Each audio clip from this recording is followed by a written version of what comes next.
할렐루야. 왜 오늘은 전도사님 혼자 있지? 라고 생각을 하실 텐데요.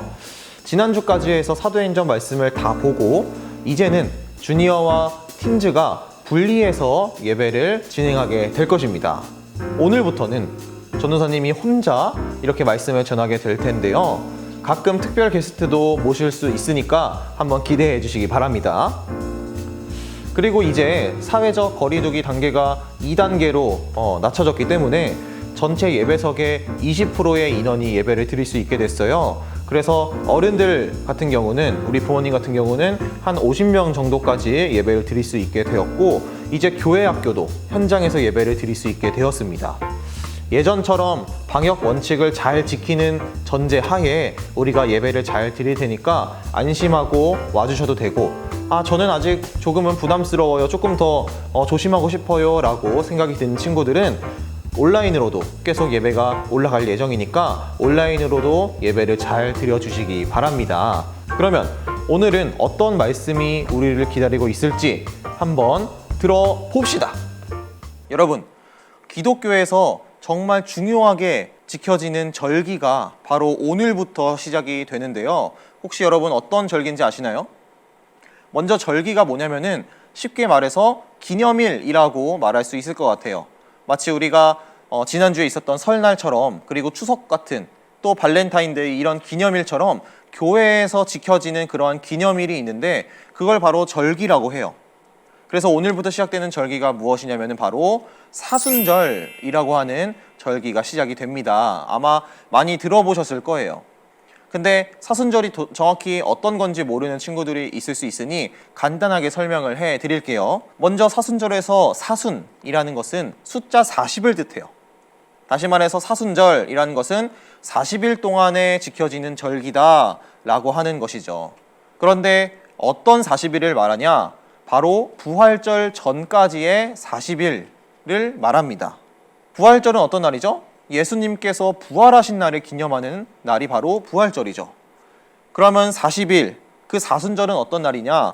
예수님께서 부활하시기 전까지의 이야기들, 그리고 고난받으시고 십자가에 달려 돌아가신 그러한 이야기들이 있는 기간이 바로 40일 사순절이라는 것입니다. 그럼 여러분, 그 예수님께서 고난당하시고 또 십자가에 달려 돌아가신 그러한 날들이 있는 이 사순절을 우리는 어떻게 보내야 할까요? 보통 교회에서는 금식도 하고요. 또 특별 새벽기도 그런 것을 하면서 조금 불편한 생활을 하면서 예수님께서 당하신 그 고난에 또 고통에 조금이나마 동참하고 또 그것을 기억하려고 합니다. 우리 교회에서는 이번에 어떻게 하냐? 이번 사순절 동안에는 복음서와 사도행전의 말씀을 하나씩 읽으면서 예수님을 기억하려고 해요. 우리 여러분도 끝까지 같이 참여해 주시기 바랍니다. 그럼 오늘 하나님께서 우리에게 주신 말씀은 마태복음 1장 18절부터 25절에 있는 말씀입니다. 여러분, 오늘 말씀은 어떤 내용일까요? 아마 눈치 빠른 친구들은 알 수 있을 거예요. 마태복음은 예수님의 이야기가 있는 책이죠. 그 예수님의 이야기가 있는 책의 가장 처음인 1장이다. 그럼 어떤 이야기가 있을까요? 바로 예수님께서 태어나신 그러한 이야기가 있습니다. 근데 이렇게 생각할 수 있어요. 예수님께서 태어나신 이야기는 성탄절에 하는 이야기 아닌가? 라고 생각을 할 수도 있습니다. 맞아요. 보통 성탄절에 많이 우리가 읽는 그러한 본문이에요. 그런데 오늘은 예수님께서 태어나긴 하셨는데 왜 예수님께서 태어나셨는지를 한번 우리가 알아보려고 합니다. 여러분, 예수님께서는 원래 신이셨어요. 하나님과 같은 분이시라는 것이죠. 여러분이 생각하는 신은 어떠한 이미지를 갖고 있나요? 우리가 보통 신이라고 하면은 엄청난 놀랍고 또 강한 능력을 갖고 있는 그러한 존재나, 혹은 이렇게 하늘의 구름에 이렇게 위에 앉아가지고 하늘 높은 곳에서 우리를 지켜보는 그러한 이미지들을 아마 떠올릴 거예요. 그리고 우리가 일상생활에서 신이란 말을 가끔 사용을 하죠. 언제 쓰나요? 공부의 신, 목욕의 신, 또 예능의 신, 이런 식으로 자주 사용하는데 그 분야에 대해서 최고, 정말 놀라운 능력을 갖고 있고 정말 유명한 사람들을 볼 때 이 사람은 정말 어떤 것의 신이다, 이런 식으로 우리가 표현을 할 때가 있습니다. 그만큼 이 신이라는 존재는 굉장히 위대하고 강하고 능력이 있는 그러한 존재를 뜻해요. 그럼 여러분, 신과 비교했을 때 우리 사람들은 어떤 존재일까요? 신이랑 비교했을 때는 상대적으로 연약하고 나약하고 또 유한한 그러한 존재가 바로 인간이에요. 그런데 그런 엄청난 존재인 신이 이 유한한 존재인, 한계가 있고 약한 존재인 인간이 되었다고 합니다. 우리 함께 23절 말씀을 읽어볼게요. 보아라, 동정녀가 잉태하여 아들을 낳을 것이니 그의 이름을 임마누엘이라고 할 것이다 하신 말씀을 이루려고 하신 것이다. 임마누엘은 번역하면 하나님이 우리와 함께 계시다 라는 뜻이다. 아멘. 여러분, 예수님의 어머니가 누구시죠? 네, 마리아죠. 이 마리아와 요셉이 결혼을 하기 전의 이야기예요. 그런데 마리아가 결혼을 하기 전인데 임신을 했어요. 이 사실을 알게 된 요셉, 이 남편이 될 요셉은 어떤 마음이었을까요? 아니, 나랑 결혼을 하기 전인데 임신을 해? 누구랑 바람 폈나? 이러면서 굉장히 혼란스럽고 또 배신감도 들 수 있고 화도 날 것 같아요. 기분이 참 좋지 않겠죠. 그런데 요셉은 성경에 참 의로운 사람이다, 즉 착한 사람이다 라고 기록이 되어 있는데요. 이 요셉은 이 사실을 누구에게도 말하지 않았어요. 막 친구들한테 야, 마리아가 사실 임신을 했댄다 막 이러면서 누구한테 그런 고민을 말하지도 않았고 소문을 퍼뜨리지도 않았어요. 그냥 조용히 그냥 결혼을 하지 말아야겠다라는 생각을 먹고 있었어요. 그때 꿈에 천사가 나와서 요셉에게 해준 그 이야기가 방금 읽은 23절에 있는 말씀입니다. 천사가 이렇게 말했죠. 마리아가 바람을 피우거나 혹은 어떤 나쁜 짓을 해서 임신을 한 것이 아니라 성령님의 능력으로 임신을 한 것이다 라고 말했습니다. 그러면서 임마누엘이라는 말을 사용해요. 여러분이 임마누엘이라는 단어의 뜻은요, 하나님이 우리와 함께 계시다 라는 뜻입니다.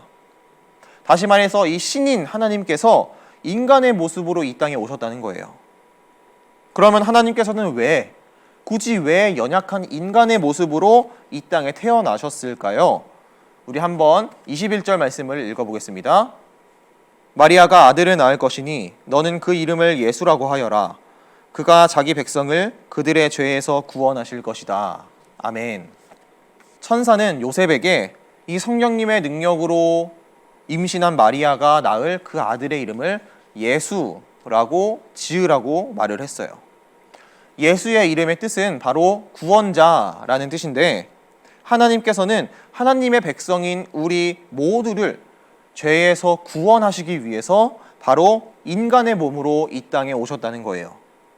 친구들, 우리가 법을 지키지 않고 또 범죄를 저지르면 어떻게 되나요?